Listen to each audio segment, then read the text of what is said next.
Hey guys, welcome back to another episode of Critical Condition. I'll be your host for today. My name is Mario, and over here on the left we find Schmiegel. It's your family nasty habits. How have you been, Schmiegel?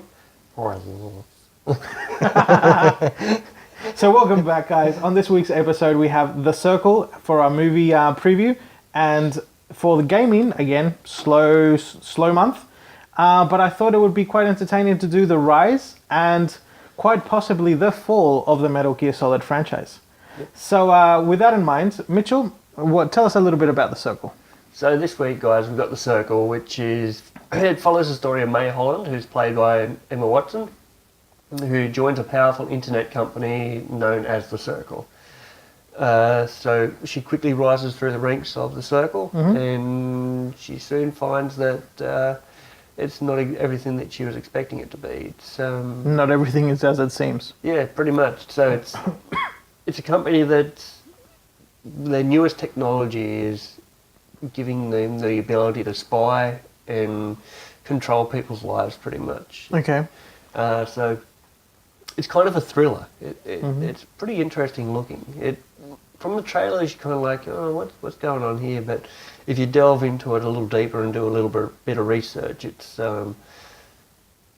kind of parallels with the way that everything's going nowadays, where everybody, like the government's keeping an eye on everybody. There's so many hackers that are able to hack into people's accounts. Like Sony recently got hacked. Well, not recently, it was about 6 to 8 months ago, but they got a lot of people's details and things like that. But there's parallels between modern going on between governments and hackers to what's going on in this movie. Okay.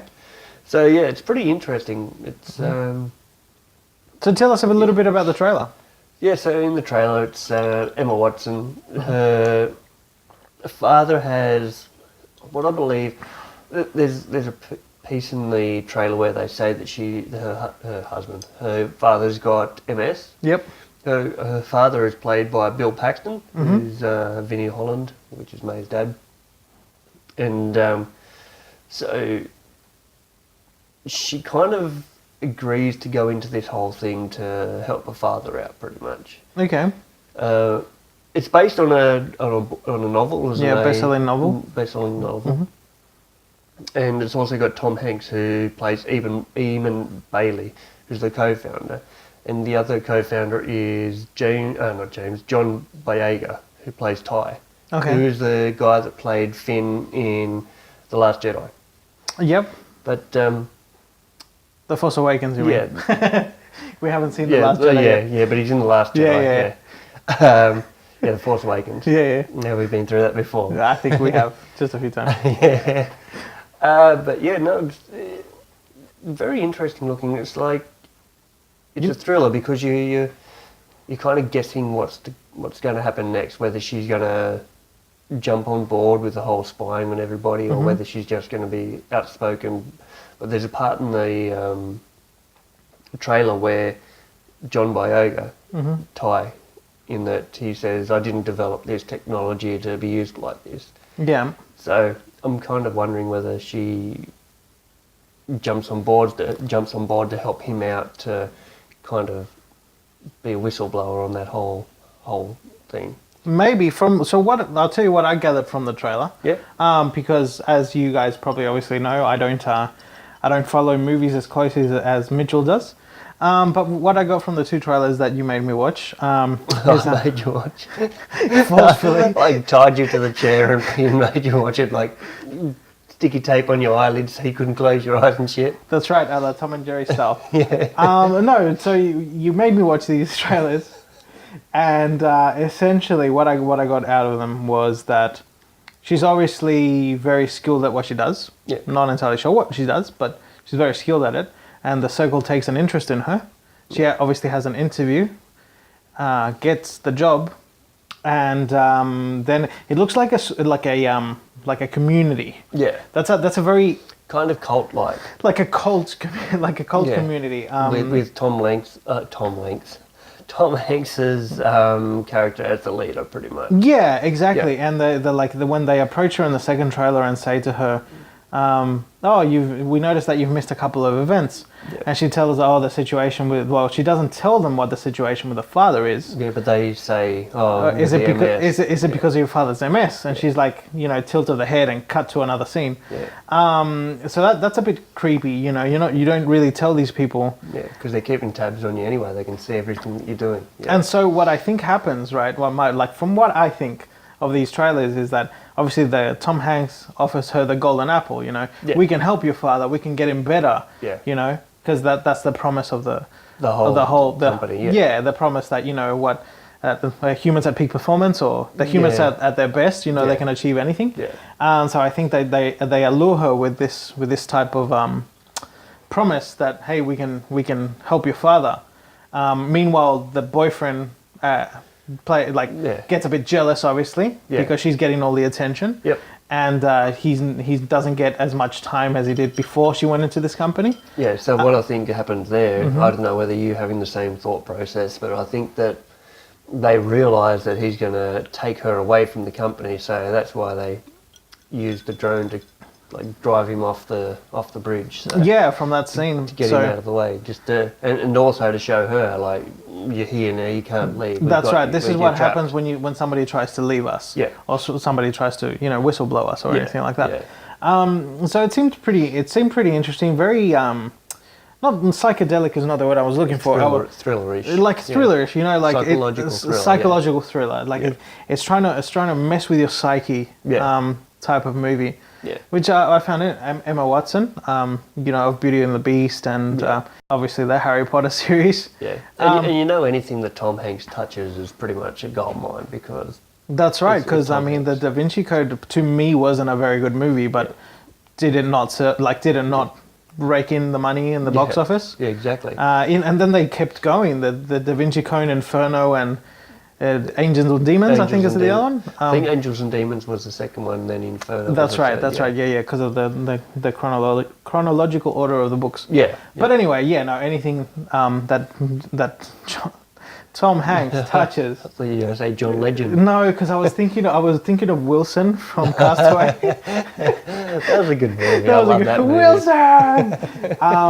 God, did you not get sad when he has to when Wilson obviously falls off the boat? The ball falls off the boat. You were about to say dies. Did you not get sad? I did. For you're oh, his only friend, he's gone. No, Tom Hanks, excellent actor, man. A lot of people give him shit for I don't know. A lot of people give him shit, but he's good. It's the tall poppy syndrome. People don't like to see other people succeed, which is not a good thing in life. Definitely. But yeah. Also, James Ponsoldt. Who's that guy? He's the director of it. Okay. He's done 4 other feature films before this. They weren't very big budget films. Okay. So I'm actually surprised that they actually such an amateur, when I say amateur, I mean it in the nicest terms. Not well known, not well renowned, so directing such a great cast. Yeah, so he's more of an indie director, but they've brought him up to the big leagues with this one, and because I think the highest budget that he's ever had was 3.5 million. Wow, so obviously... And this one's 19 or 20 million. And the most he made from the 3.9 million one was 6.5 million. So. Okay, well at least he doubled his money. Yeah. Better than me at the casino. But still, it's yeah, I know. I just let it go. That's good. But it's odd that they've actually brought him in, because with a $20 million budget film and the fact that he's only made, what was it? It was 3.9 million, and then he got 6.5. It's, even though it's a double on the investment, there's so much more that you got to factor into that. So, but maybe they chose him for his directing qualities. Maybe even though the movie wasn't as commercially successful as it should have been, maybe it was a good movie. Yeah, I don't know what movie this was, but. I understand that, but Hollywood's a business, so that's why I don't understand them bringing him in. Maybe they're banking on this making a lot of money. Yeah. I mean, when you have Emma Watson and Tom Hanks. That's right. Attach these names to a production. And John Boyega, because he's starting to make himself known around the world now. That's right. That's right. And but I'm not knocking him at all. I'm just saying it's an odd decision that they've made, but it might be one that really pays off for them. Well, I hope so. Because it looks pretty interesting. Like visually, it looks appealing, and the storyline looks very good. So yeah. The overall camera work and the cuts on the trailer seemed really good. Yeah. And the cuts on the trailer, like, if the cuts in the trailer are indicative of what sort of filmography and editing's like, is like in the real movie, I'm on board. I think for this one. Like, I hadn't heard about it until I researched up a bit, but I'm pretty appealed by it. So yeah, I'm going to go and watch it. Yeah, I think we should. Yeah, and you guys should go and watch it too. I really rate it. Just check out the trailer and because we have it in the background. But definitely go and check the trailer out on YouTube as well, just so that you can get a grasp of what it's about. The link of the trailer is also available in the description below. Yep, too easy. That's something new that I've started doing. Yeah, which is something we should do all the time, which you do now. Yeah. Do. Oh God. Yeah. Anyway, guys, yeah, definitely check it out. So Mario, tell us a bit more about Metal Gear Solid. So guys, Metal Gear Solid is a tactical espionage type of game. Action, stealth, infiltration, private military corps, government conspiracies, everything, every cool plot points in film, games thrown into the pot, stir it up, you get Metal Gear. Well, the game that I played a couple of Metal Gears, but the only one that I really remember is Metal Gear Solid. Metal Gear Solid 1. 1998 one. Yep, the one released for the PlayStation 1. Yeah, because what really struck me about that, I think it was one of the first games that I ever played that actually used the environment. So you could get on the wall, poke your head around the corner and look what's coming up.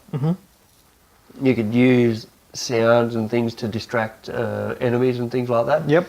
I think that was one of the first games that ever did that as well. Correct. Yeah. Definitely. There's a lot of innovation in the Metal Gear Solid series. I think that's why it's one of the most influential games of all time. Definitely. Well, one of the entries is voted, like it regularly appears in top 10 lists of like the best games of all time. Yeah. So guys, the topic this week, as we're obviously talking about Metal Gear Solid, is the rise and what is potentially the fall of the Metal Gear Solid franchise. Yeah. Now, from what I understand, sales were skyrocketing, but they're gradually declining as each game comes out. Yes, there's a little bit of that, but also in recent times, I think that's an interesting point. I think as the gaming sort of not atmosphere, the gaming community, the gaming options for gamers. Yeah. The ecosystem. That's what I was trying to say. The gaming exorcism. The gaming ecosystem has expanded so vastly in recent times. In the last 4 years, considerably. Yeah. That you have so many options of games to play now that you're no longer tied to the AAA franchise. You know, The Witcher 3, for example, was not a AAA franchise. It started from an indie developer that developed The Witcher 1. Yeah. They came with Witcher 2, Assassin of Kings, that was like gearing towards AAA. And then when The Witcher 3 came out, now CD Projekt Red are considered a AAA developer. Yeah. So I think it's just a matter of options that are so, everything's so diverse now. You know, you have millions of games on your phones. You have the 3DS, the 2DS, the 3DS XL. You got the Vita. You got the Switch. You got there's so many options for gamers to play games, and so many production companies getting split from, not split, sorry, but just the resources. They can only sort of focus on one console or a couple that are very similar. So what you're finding is that like really good games sometimes don't get the attention they deserve because they're in a system that's dying. Yeah.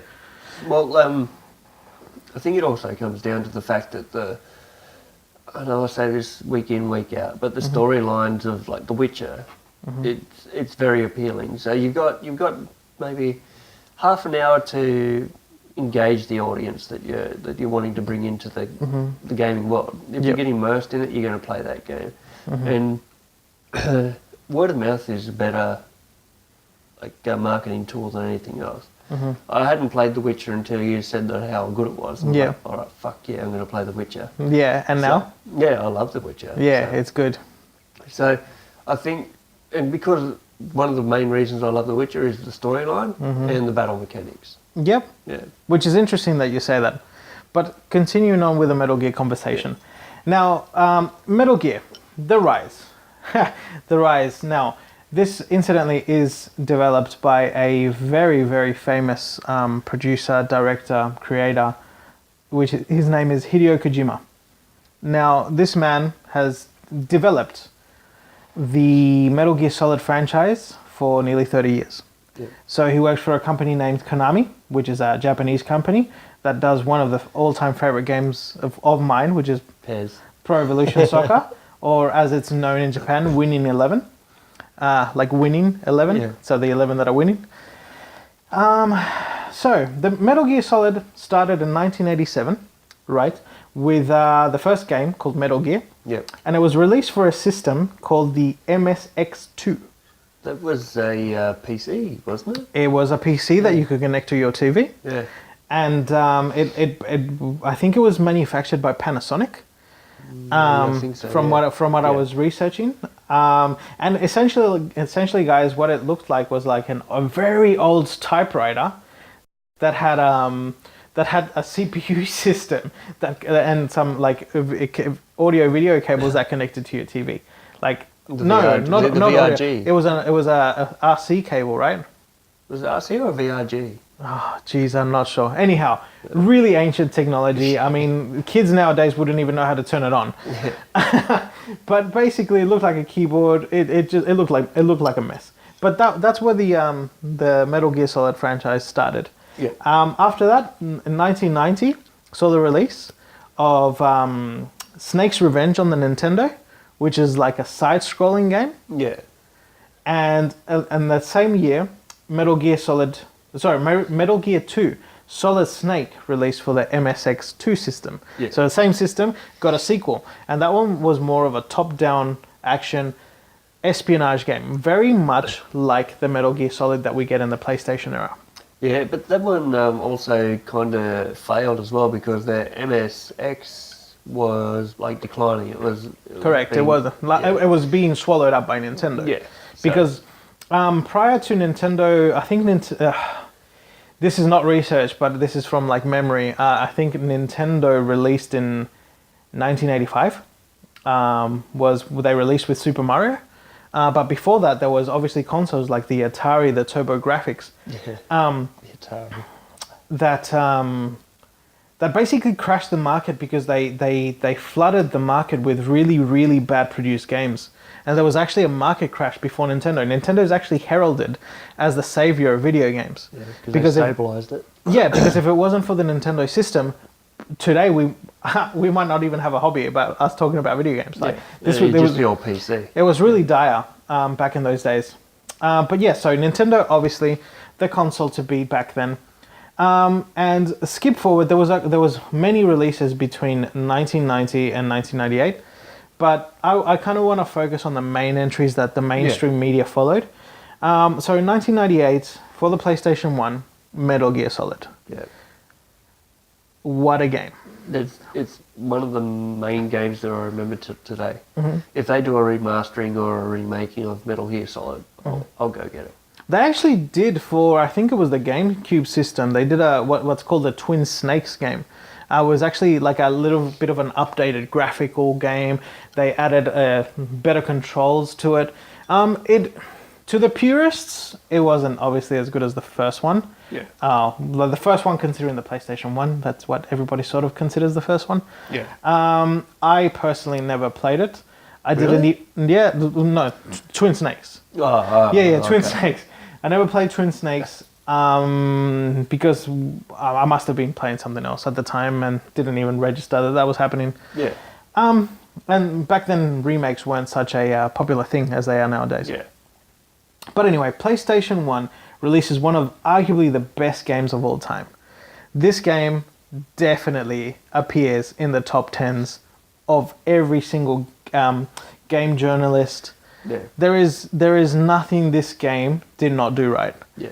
Obviously, it's really old. The control structure of 3D games at the time wasn't very established, but it was one of the better ones. Yeah. It brought with it a level of cinematography.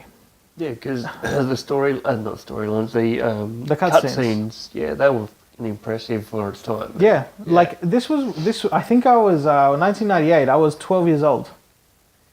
Yes. Is that right? Math? Yep. Math check. So 1998, I was 12 years old and I played this game. And this was the first time ever that I went, holy shit. Around that time was when Command and Conquer was released, wasn't it? Command and Conquer, I think it was 1996. Yeah, so yeah, that's what I was playing up until this. Yes, yeah.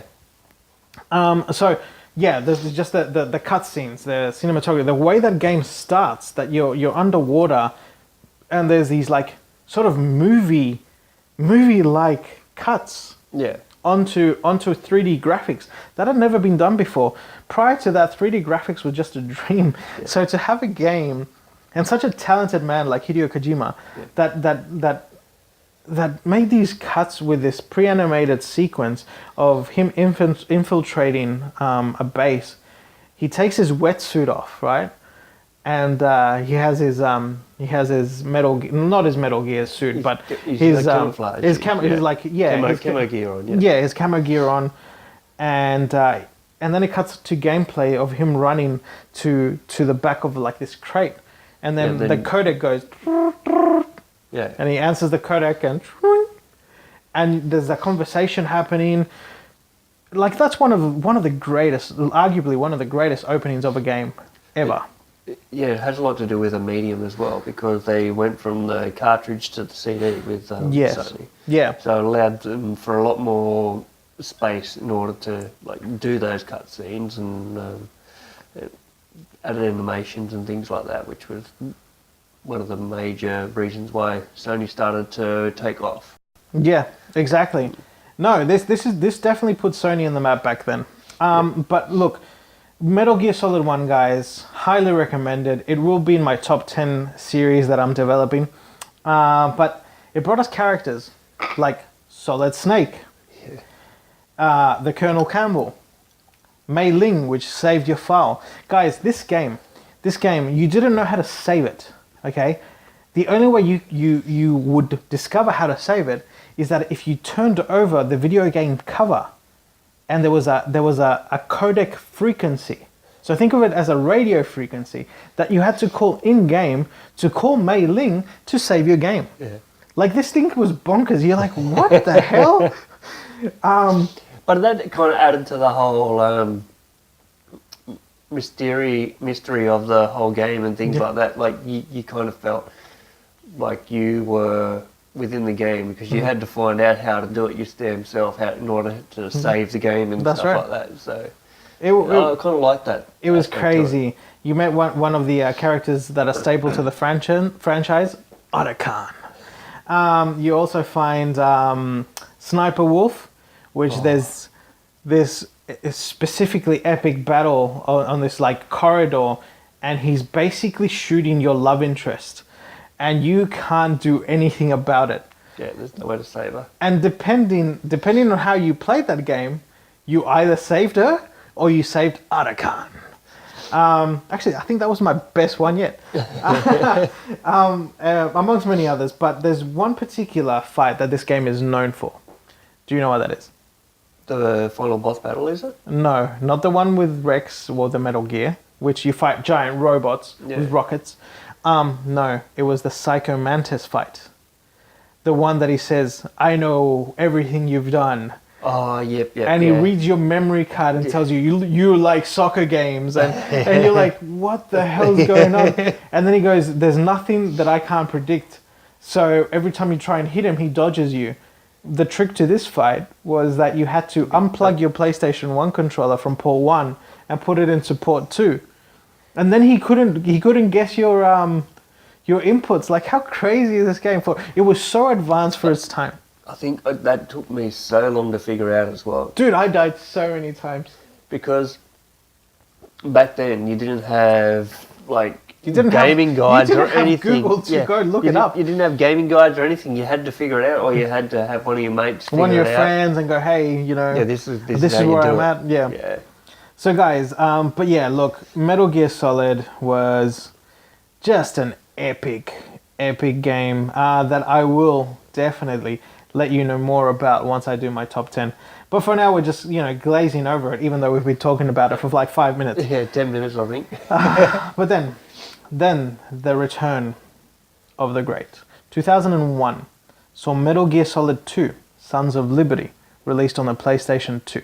I never played it, to be honest with you, man. You missed out, man. This was another crazy game of political intrigue, but I remember playing it at my sister's house at the time. I actually finished it at my sister's house when she was like living in Top Ryde suburb in Australia. But wow. Now That seems to be our recurring concept tonight is political intrigue. Political intrigue and yeah, espionage. Espionage, yeah. Everybody looking at you. So one of the craziest things about this game, everybody had fallen in love with Solid Snake in the first just his personality. His voice actor, by the way, David Hayter, continued to be David Hayter up until the not the Phantom Menace. Oh my God, the Phantom Pain, the one before Ground Zeroes. Ground Zeroes actually saw Keith Sutherland. Oh, really? I remember Keith Sutherland, but I didn't know that they changed over because he did the voice so well. Yeah, no, David Hayter was amazing, but according to a couple of articles that I've read, Hideo Kojima actually didn't like him. There must have been obviously something there, because to me, he is still, like in my head, he's the voice of Metal Gear. Yeah. But yeah, no, Metal Gear Solid did one of the craziest things that video games have ever done.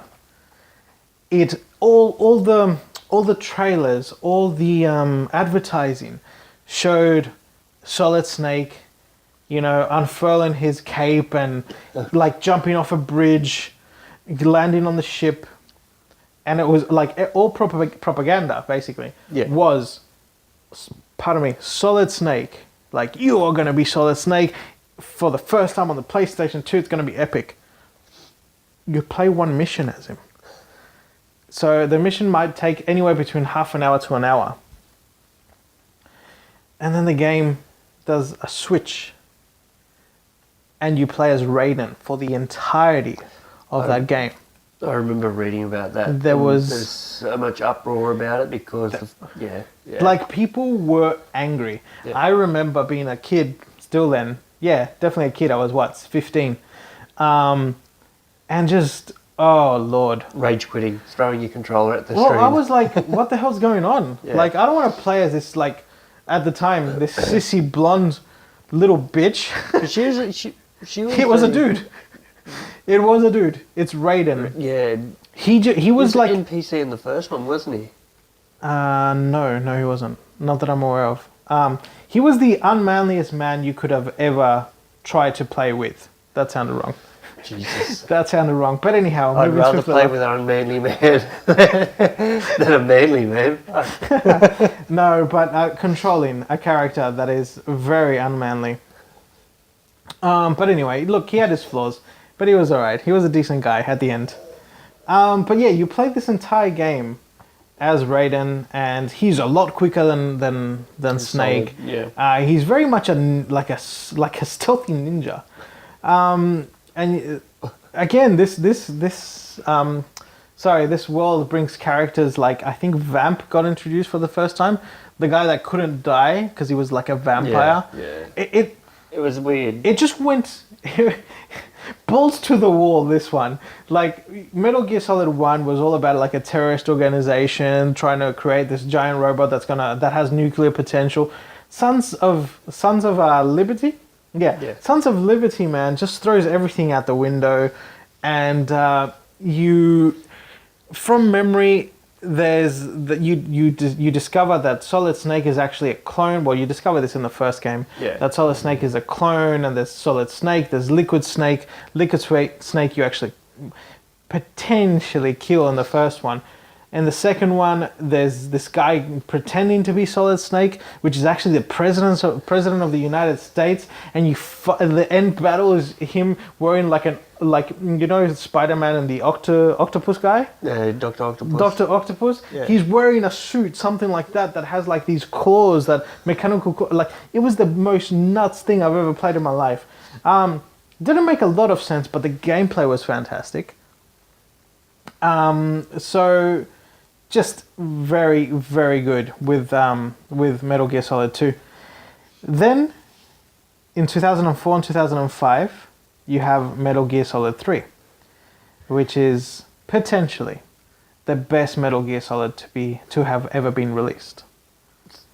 No, the fourth one wasn't it? No, the third one was. Really? The third one got from IGN 9.6. Oh, yeah, I remember. And there's a 96.3 rating from, what was the rating company that did that? Not sure. I only wrote down IGN. I only wrote down the relevant ones for me. Yeah. Which were IGN 9.6, Game Trailers 9 out of 10, and Game Informer 9.5 out of 10. Yeah. But any sort of Metal Gear Solid purist that you ask, they will say Snake Eater is the best one. Now, what Snake Eater was a game very much set in the past. Yeah. I wrote it down, 1964. And it added survival elements to the game. So you had to kill animals to eat and survive. And it was all about camouflage in a Russian rainforest, because the ultimate goal of this game was that you play as Big Boss, which is, spoiler alert, the original clone of Solid. Well, not the original clone, the original. The original, yeah. That they cloned for Solid Snake, Liquid Snake, Solid Snake. And this is why they consider like Metal Gear Solid one of the most innovative games of all time, is because before this you didn't do that. You didn't go hunting in to get food. No, I think that didn't exist in games and stuff like that. Whereas now everybody does that. You didn't really even stealth. The only game that really did that, which was arguably a copy of Metal Gear, was Splinter Cell. Yeah. Developed by Ubisoft, and Ubisoft, please bring that back. It's such a good game.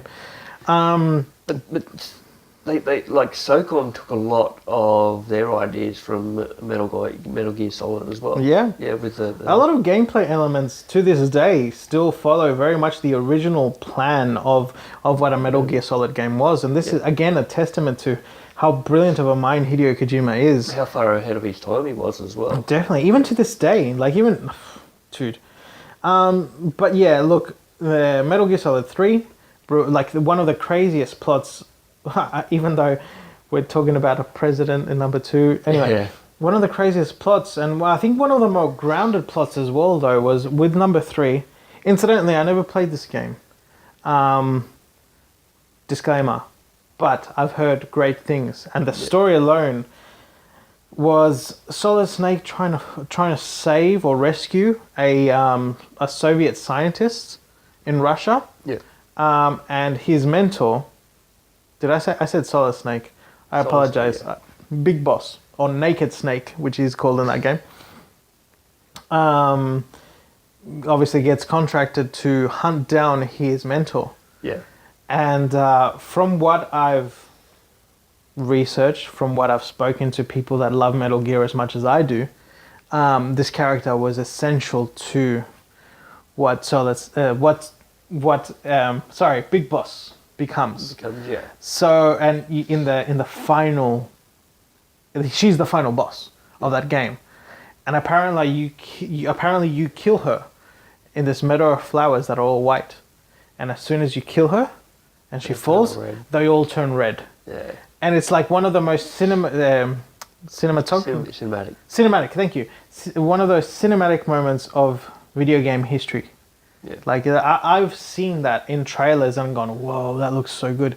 And then obviously they told me, hey, that's in Metal Gear Solid 3. And I'm going, why didn't I play this? Why didn't I play this? I was probably playing Ratchet and Clank or something. I'm like, why did I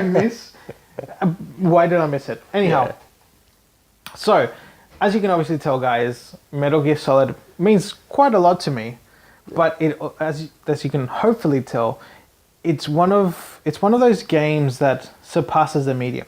Yeah. In terms of storytelling, it's not just games or just playable. It's a combination of both, and it was always blurring the lines of what games are. It was between gaming and also movies, pretty much. It started that whole trend of turning the gaming community, the gaming medium into a movie as well. Yeah. Yeah.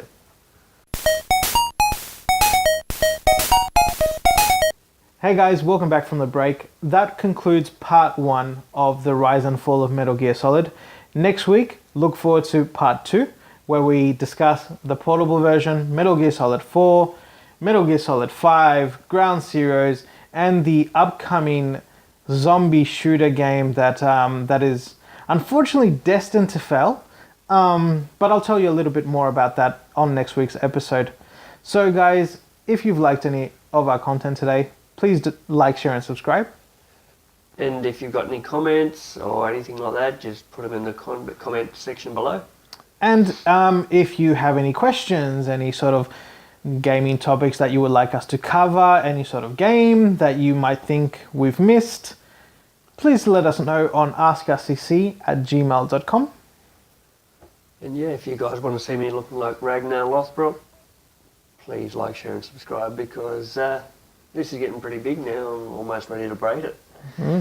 So yeah, please like, share, and subscribe, guys. You'll definitely look like a manly man that enjoys soft jogs in the park. Don't make me chop you. Jesus, you heard it here first. If you see pieces of an Argentinian piece of shit somewhere, you know where I was. Alright guys, yeah, have a great evening. Bye. Alright, see you guys. Have a good one. Bye-bye.